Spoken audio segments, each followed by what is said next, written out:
അരി അരച്ചുണ്ടാക്കണ ദോശയുടെ പോലെ തന്നെ നമുക്കൊരു ദോശ ഉണ്ടാക്കിയെടുക്കാം. അത് ഗോതമ്പ് കൊണ്ടാണ് കേട്ടോ ഞാൻ ഉണ്ടാക്കണം. അപ്പോൾ 2 പാത്രം ഇങ്ങനെ ഒരളവിൽ ഞാൻ എടുത്തിട്ടുണ്ട്. ഇനി ഇതിൻ്റെ ഒരു 1/4 ഭാഗം നമ്മുടെ ചുമന്ന അവിലാണ് എടുക്കുന്നത്. ചുമന്ന അവിലൊക്കെ നമ്മുടെ ശരീരത്തിൽ ചെല്ലണം. അപ്പം ഇങ്ങനെയൊക്കെ കുട്ടികൾക്ക് കൊടുക്കുമ്പോഴേ അവരത് കഴിച്ചോളും. അപ്പോൾ ഒരു 1/4 ഭാഗത്തിനേക്കാൾ സ്വല്പം കൂടുതൽ എടുത്തിട്ടുണ്ട് കേട്ടോ. ഞാൻ ഇത്രയും എടുത്തിട്ടുണ്ട്. അത് നന്നായി വൃത്തിയായി കഴുകി വെള്ളത്തിലൊരു 15 മിനിറ്റ് ഞാൻ ഇട്ട് വെച്ചതാണ്. ഇത് ഞാൻ കുറച്ച് വെള്ളമൊഴിച്ച് കൈ കൊണ്ട് തന്നെ നന്നായി ഇളക്കി. അപ്പോൾ ഒരു പകുതി അങ്ങനെ ഇട്ടിട്ട് നമുക്ക് അരച്ചെടുക്കാം. അപ്പോൾ ഈ വെള്ളം തന്നെ അവിൽ കഴുകി വെച്ച വെള്ളം ഉണ്ടല്ലോ, കഴുകിയിട്ട് നമ്മൾ വെള്ളം ഒഴിച്ച് വെക്കില്ല, ആ വെള്ളം ഒഴിച്ചാൽ മതി. എന്നിട്ട് അരച്ച് കൊണ്ടുവന്ന് 2 പ്രാവശ്യമായിട്ട് ഒഴിച്ചെടുക്കാം. ഇതപ്പം തന്നെ ഉണ്ടാക്കാം കേട്ടോ. നല്ല ടേസ്റ്റാണ് താനെ ഈ അവിലൊക്കെ ചെല്ലണമായിരുന്നു. പിന്നെ അതിൽ ഞാൻ ചേർക്കണത് ഒരു ചെറിയ സ്പൂണ് ഉലുവാപ്പൊടിയുണ്ട്.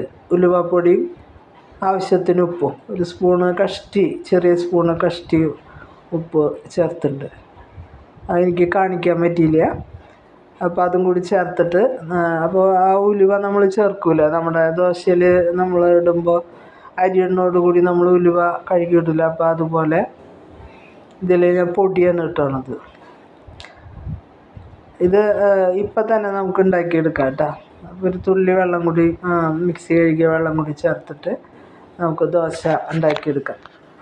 വളരെ എളുപ്പത്തിൽ ഉണ്ടാക്കാൻ പറ്റും ചെയ്യും. എന്നാൽ ഹെൽത്തിയാണ് താനും. മൈദയൊന്നുമല്ല, അത് ഗോതമ്പ് പൊടിയാണ് നമ്മൾ വീട്ടിൽ പൊടിച്ചെടുക്കണ, വീട്ടിൽ പൊടിക്കാൻ കൊടുത്ത് കഴുകി ഉണക്കി പൊടിക്കണ ഗോതമ്പ് പൊടിയാണ്.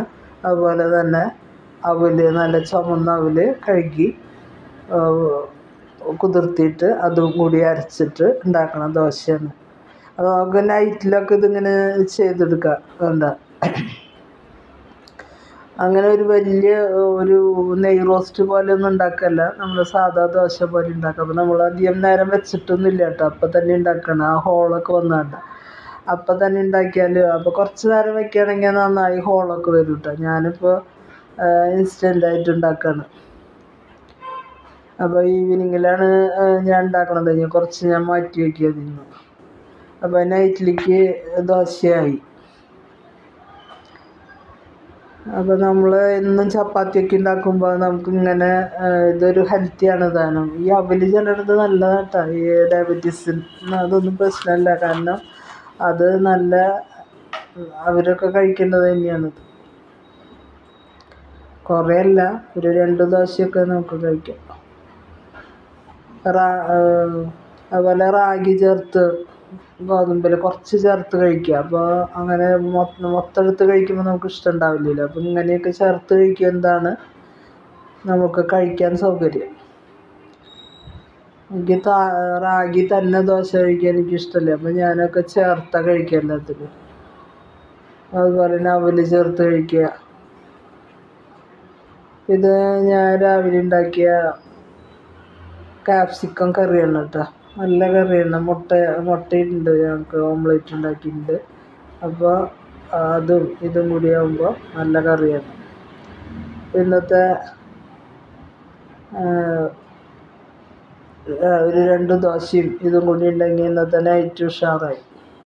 നൈറ്റിലൊക്കെ ചോറ് ഒഴിവാക്കാൻ നോക്കുക. എന്നിട്ട് നല്ല ഹെൽത്തി ആയിട്ടുള്ള ഇങ്ങനെ എന്തെങ്കിലും കഴിക്കുക. നിങ്ങൾക്ക് ഇഷ്ടപ്പെട്ടാൽ ലൈക്ക് ചെയ്യുക, ഷെയർ ചെയ്യുക, സബ്സ്ക്രൈബ് ചെയ്യുക.